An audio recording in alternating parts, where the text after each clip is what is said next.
Alrighty, what's going on, folks? It's Matt here for Dark One Linux Tech and Game, where it's the fusion of Linux technology and gaming, and we're looking at a year with Linux review. Now, this one caught my eye. I'm not gonna lie, because this is someone who's actually given the what I would view as the time and put in the pain and suffering that can come with Linux. You know, it's not Linux unless it doesn't hurt sometimes, you know, but you could say that about using Windows or Mac OS, depending on your workflow and stuff. So anyway, enough about that. Let's get into see what Homeboy's review of Linux after a year is. Hello and welcome. It feels like it's an unavoidable truth that as laptops get older, the slower it becomes. Well, at least that's my impression with my Microsoft Surface Go.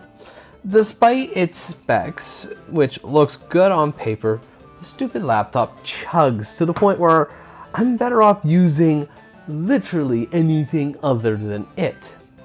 So eventually I had enough and decided to go and search for a new laptop. But ever since Microsoft launched its latest operating system, Windows 11, I've been really hesitant with upgrading due to all the controversial and concerning news surrounding it. However, I was kind of desperate, so I was willing to give Windows 11 the benefit of the doubt. As a result, and after much searching, I got this laptop with all the specs I really could ask for in a computer. And it should have been great. But when I tried to set it up for the first time, Windows refused to let me without access to the internet or a Microsoft account. For me, that was my last straw with Windows.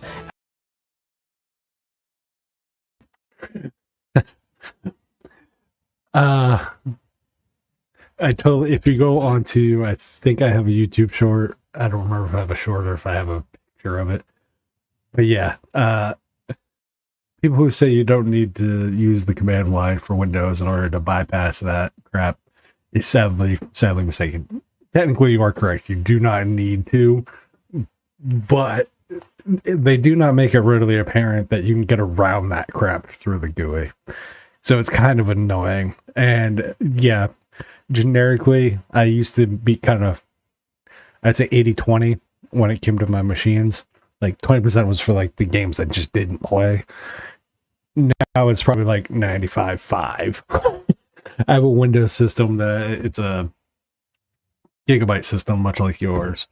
But as far as spec, it's, you know, it's an i7 12th gen, 32 gigs of RAM, I think I got 3 terabytes worth of NVMe's in it. It's a 3070 Ti, blah, blah, blah, blah, blah.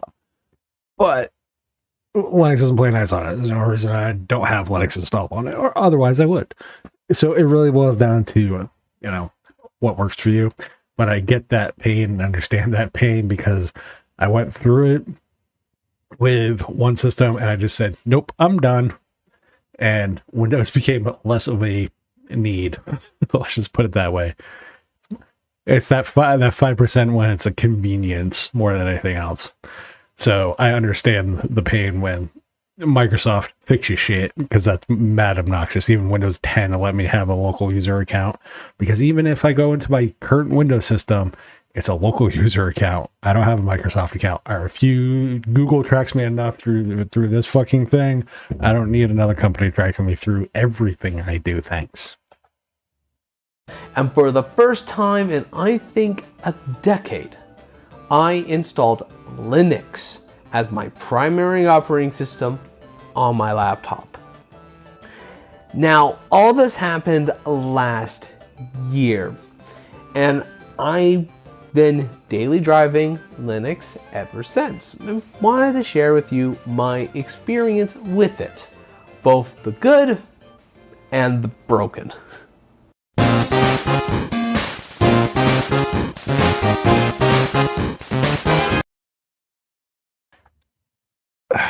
Please tell me you didn't try using iTunes or Wine. I'm just hoping. Anyway, let's continue. Today's video is sponsored by us at 16-Bit Virtual Studios and our controller spools. I'm always looking for ways to make organizing my game consoles and their accessories easier, and due to the wires, classic controllers were always the hardest, but not anymore. With our controller spools, you'll have a way to contain the wire mess and a way to show off your controllers. Currently, we have spools available for the NES, Super Nintendo, and DualShock controllers, with plans to make more in the future. You can get your controller spools today from us at 16bitstore.com. And if you use our offer code 16bitreview, you can get 15% off your next multi-item order. Now, before I go into this laptop and Linux, I do want to explain my rationale for why I refuse to set up the pre-installed Windows 11 on this machine. It's not like I don't have the internet to sign into a Microsoft account that I may or may not have, nor do I have an older copy of Windows 10 that's just laying around that I can use instead. Yes, I have a good internet connection. I wouldn't be able to do my business if I didn't. But I still know quite a lot of people who don't and can't, since they live in extremely remote communities. If they had purchased this laptop and didn't have the foresight to set it up as soon as they bought it, they would have made it their way home, tried to set it up when they got there, and realized that they would have bought a brick because it would have been completely unusable, which in my personal view is unacceptable. On top of forcing an internet connection, Microsoft also forces and requires an online Microsoft account in order to finish the setup, with no local account alternatives like I had with Windows 10. And while I do understand Microsoft's decision, I don't agree with it, and I am personally against adding any of my online accounts to any of my pretty much local only personal accounts that doesn't need it, especially just to have the privilege to use a computer that I spent hundreds of dollars on. I get it for having it for a specific service or even an app store, but I don't need it to set up the local account. And while I could easily go back to Windows 10, Microsoft is set to discontinue it by 2025. So if I installed Windows 10 on this computer, I am just delaying the inevitable. However, moving to Linux would not have been my first choice if it was just a few short years ago. And what convinced me that Linux was ready for my laptop was Valve pushing Linux as the platform for gaming with the Steam Deck, proudly showing off its Proton compatibility layer. So for all those that want to know, oh, well, I don't game, so what is gaming and graphics drivers, everything else matter? Valve's work doesn't matter, and to me in Linux, you wouldn't have good Mesa drivers if Valve's work in Linux didn't happen, bruv. Your actual decent hardware support wouldn't happen, bruh, without it. That's why Valve and what they do for the ecosystem matters, despite them being a proprietary service, etc. Sometimes we have to look past what is being offered for what they do.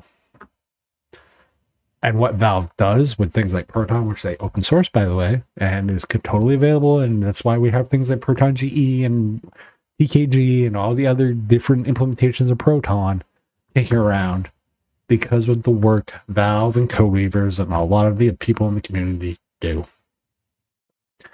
So to downplay that is just fucking stupid. The Steam Deck is one of the first mass consumption devices with desktop Linux in it. I'm not talking like Android or, phones or tablets or any of that, or a Chromebook or any of that stuff.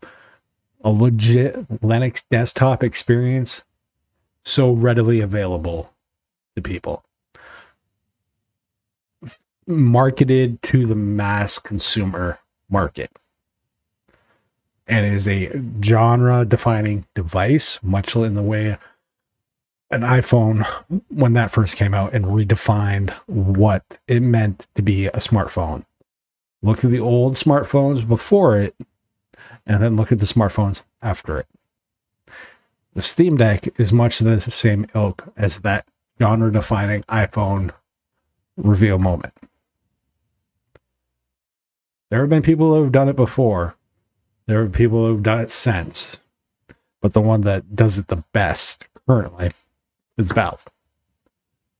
So you're going to find there's more and more people who are willing to give Linux a chance based on their experience with a device and support that Valve gives the device they ship with the operating system that they view as the best option to ship with.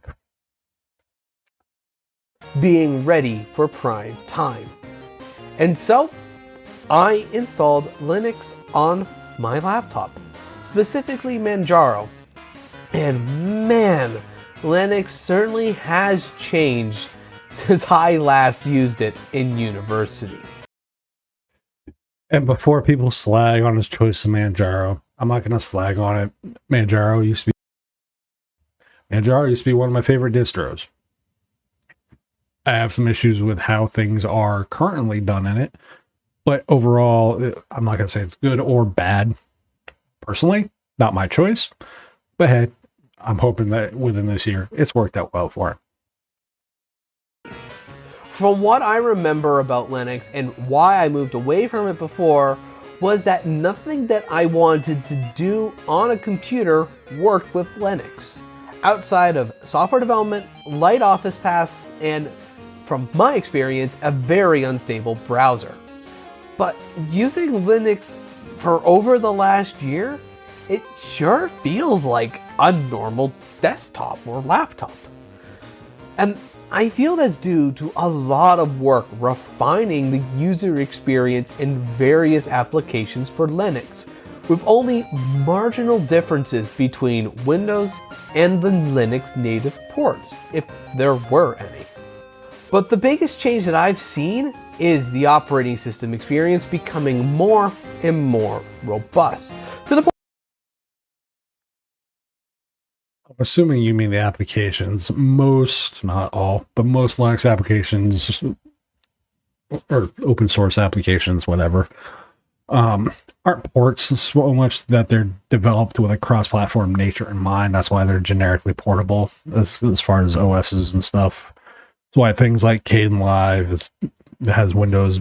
I don't know if they have Mac builds, but a lot of applications have different OS builds for them, specifically beyond Linux. The only application I can think of right off the top of my head that doesn't have any builds other than specifically for Linux, again, this is just one I can think off the top of my head, is Singularity, but they focus specifically on developing a nonlinear studio quality video editor anyway, but they want to target Linux for a reason. So that's fine, whatever. But generically, yeah, most of the applications are, I want to say, ports. Most of them are just developed with a cross-platform mindset anyway, so it's not really porting. Porting would be like, square peg round hole, trying to get it through to make it work. That's more what porting generically has been. To the point where I'd say that with the right distro and desktop environment, Linux can be about as user-friendly as Windows, though still not good enough for your grandma. Many workstation distros, from Debian-based Ubuntu to Rails-based Fedora and Arch-based Manjaro, all have GUI setting managers for most, if not all, of the configurations that you need to tinker with. App stores for package managers to get new software that you actually want, all without needing to use the terminal. Almost. My day-to-day usage with my installation of Manjaro has been good enough. Most problems that I've seen has been resolvable within the GUIs or a quick log out, or even a restart. There are a few quirks which I don't know if I should blame the operating system, Manjaro's tested packages, or even the desktop environment, like when my HDMI audio doesn't always switch over when it's connected, or breaking if the machine goes to sleep, and needing to update my grub to disable Intel's IBT feature just to get virtual machines working. However, the progress is looking good and keeps incrementally getting better with each software update. But everything I've explained up to this point is merely just configuring the computer to work and creature comforts. Congratulations! My computer is now set up with all the settings tinkered to my exact taste, the like of which that not even Windows 10 could do. Doesn't mean anything when most of the software that I actually need to run is designed for Windows. Games were a particularly hard sticking point, but I was blown away with just how much of my Steam library either was natively compatible with Linux or just worked with the software compatibility layers. It's not perfect. Getting to grips with the software managers like Lutris and Enable Steam Play did require some Googling. However, getting a game to work on Linux is no more complicated than trying to get an older Bethesda title to play nicely or not to crash, and even a new install of Windows. And when a game can be installed and So I'm just going to ask out of curiosity, I didn't really see much as far as your Lutris install stuff. Why fucking Lutris? If they're available on Steam, and I'm not saying it could be because you did show a stack of games. I'm just saying, you showed a stack of software next to the computer. Now, if that's how you're installing software, okay, that's a different story, etc., etc. Lutris should be the last option, not the fucking first. So, example, if you're going to use EGS, or you're going to use GOG Galaxy, and you're looking for that, don't install it through fucking Lutris. Use goddamn Heroic, because at least Heroic, the shit's developed for the platform. You're not adding more layers that can cause more potential problems. Like what you just mentioned about, like, oh, I don't know if it's the desktop. I don't know if it's, insert thing here. When you use Lutris, you're adding another layer of complications, and where do I point the finger? That's why I always advocate that it should be the last option, not the first. And if they're available on Steam specifically, just fucking get it on Steam. Now, I don't know if you have some philosophical thing, whatever. Like, I don't really know, but I'm just saying, like, that is the progression. That is the one that's going to generically cause you the least amount of fucking pain. and plays is usually the limitation of my hardware, not the software, which is holding back my enjoyment of the game or even making the game playable. But I am pleased that even this laptop can run the Spyro Reignited trilogy much better than it does on Switch. With that said, Proton and by extension Wine isn't good enough yet for every legacy title or new game on the bleeding edge. While the compatibility does have its strengths and some Windows games that refuse to work in 10 does work here, the legacy compatibility tools for 98 or XP games is sadly lacking. Sometimes older games just won't run at all, and trying to install multi-disc games can be excruciatingly difficult. Meanwhile, newer games, they will either not run at all due to DRM restrictions, the game engine might refuse to start the game, or just outright crash. Or will, if you can get it to run, will only work in a very, very buggy state. And since I am technically running the software in an unintended way, it also means that troubleshooting is either So I'm just looking at what you had installed. You had the EA app installed, which, well, that's just going to be more and more of a pain in the ass, given EA's current thing with, DRM and all the other shit that they're going to be doing. But like Juji Galaxy, bro, just use Heroic. Or use Mini Galaxy. Like, there are native alternatives that aren't going to cause you headaches. And it makes managing things, because they're in-app, like managing wine and Proton and all that stuff, and specific games to use. It just makes it so much easier. Like, I hate it when the community recommends Lutris as the catch-all. It's a great tool, but it should not be the first tool you use. That's my problem with Lutris. It always has been. Is either difficult for experienced users or next to impossible for everyone else. The saying goes with my professional software too. While it does work, my mission critical software refuses to even install on this computer. And if by some miracle I was able to install and run the software, it's either unstable or refuses to work the way I needed to, since driver support or other dependencies just don't exist in Linux. If this was my main desktop, it truly would have been an ugly sticking point for me, since I rather do like my video editing software Vegas and my CAD software Fusion 360. And yet, in spite of these various issues from moving over to Linux on my laptop, these issues are surprisingly rare, and for the majority of my time using Linux, I didn't even notice which operating system I was using. When issues do crop up, it's beyond frustrating. However, since most of my computer usage is in a web browsers nowadays anyways, the transition isn't as painful as I once remember it being.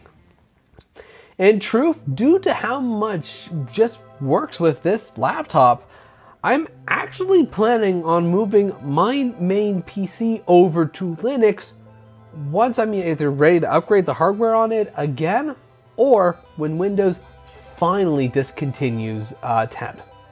Sure, there are mission critical software like Fusion and Vegas that just don't work and probably will never officially be supported on anything other than Windows. However, I actually have professional issues with both Vegas and Fusion. And after debating it for a while, I've decided as a business to look for cross-platform alternatives to both Fusion and Vegas. And it took a while, but I already found replacements for both software, and I am thankful that I did. So thank you. Ironically, you're right. DaVinci Resolve is cross-platform, works on Linux, works on other stuff too. If you're in the sphere of exploring options and cross-platform stuff, also check out Lightworks, also check out Kane also check out OpenShot, Olive. There's a ton of Linux video editors that can be recommended to try out. But yeah, find the stuff that is cross-platform.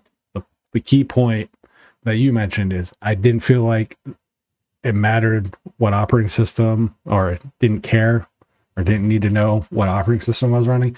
That's the operating system getting the fuck out of your way. And that's what matters. And I find Linux does that far better than Windows on a lot of things. Still has its sticking points. I'm not going to say it doesn't. But generically, you're correct. That getting out of your way and that cross-platform nature and just letting you do work, whatever that may be, is really what makes the system that much better. So thank you, FreeCAD, for being an absolutely amazing alternative for Fusion 360 and for not locking old features behind paywalls or online accounts. And thank you, DaVinci Resolve, for actually having a perpetual license so that I can continue using the software for as infrequently as I do use it. So, while I'm happy with my Linux install and don't want to go back to Windows, I sadly can't recommend Linux for non-technical users, at least just yet. Linux is to the point now where more advanced users who are familiar with how computers work can move over and have a good time with Linux. But I feel that a lot more work needs to be done before I can recommend this to my grandma or my own mother, as I feel if I give it to them now, they're just going to be confused why some random application or iTunes doesn't work just because it's just not compatible yet, or you need to go into the terminal to fix these random bugs or problems. As for my recommendations, if you do want to do this yourself, try Linux in a safe environment like a virtual machine, just to see which ones. Okay, so is Linux ready for grandma? It depends. I'm not a fan of elementary OS, but if you want essentially the training wheels on the Fisher Price OS for Linux, there's something like Endless OS.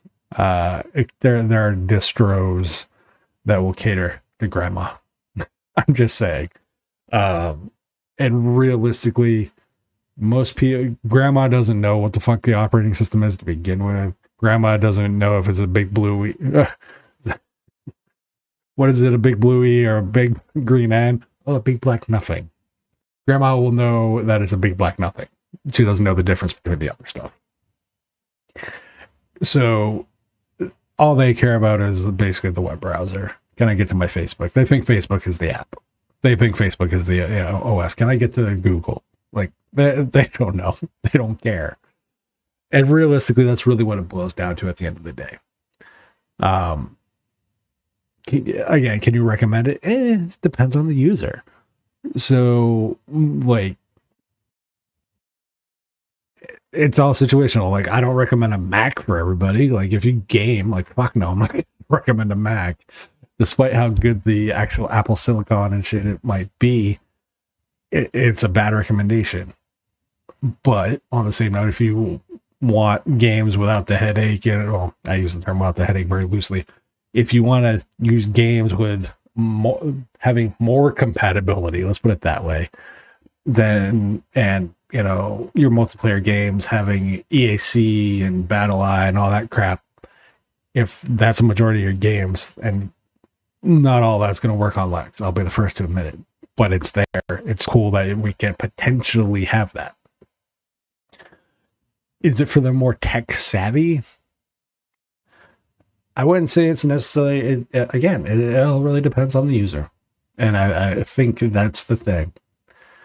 Because I've seen people who don't know a goddamn thing about computers use Linux perfectly fine. And I've seen the most technically oriented people be confused as fuck when it comes to Linux. It all depends. So, you know, it is what it is as far as that. That's why when I make recommendations, I don't make recommendations broadly. This is why when someone asked me to do a fucking tier list, I about wanted to bash my head through my screen, because I hate that kind of broad generalization because there's no nuance to it. So, right or wrong, it's all opinion on that as far as my take. Again, it's a use case scenario more than anything else. You feel are right for you. While I do personally like Manjaro, Fedora, Ubuntu, other than the packages, I found them to be very identical. And I found that the desktop environment that's pre-installed to be a lot more impactful. Manjaro, Fedora, and Ubuntu are some of the more popular distros, which has a lot of variants available for it with desktop environments that may suit your taste a little better. I find they're the most flexible when it comes to supported and maintained operating systems. So if you want my recommendations, go with one that has KDE Plasma installed as default if you are familiar with Windows, since it is the operating system that is the closest to what I expect when I'm using a computer. But anyways, thank you ever so much for watching. I hope you have yourself a good day, and as always, take care.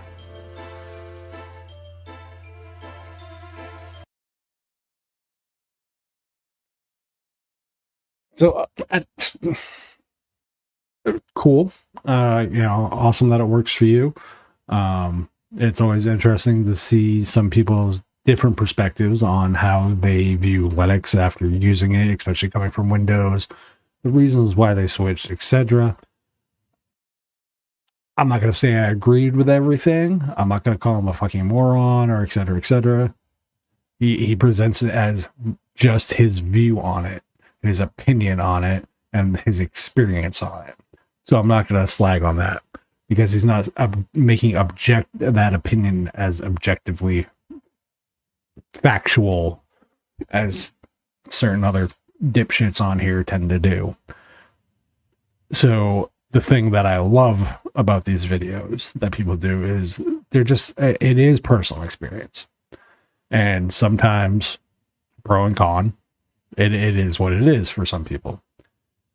But for the most part, and he talked about it later in the video, he took the OS shouldn't matter. It should get the fuck out of the way.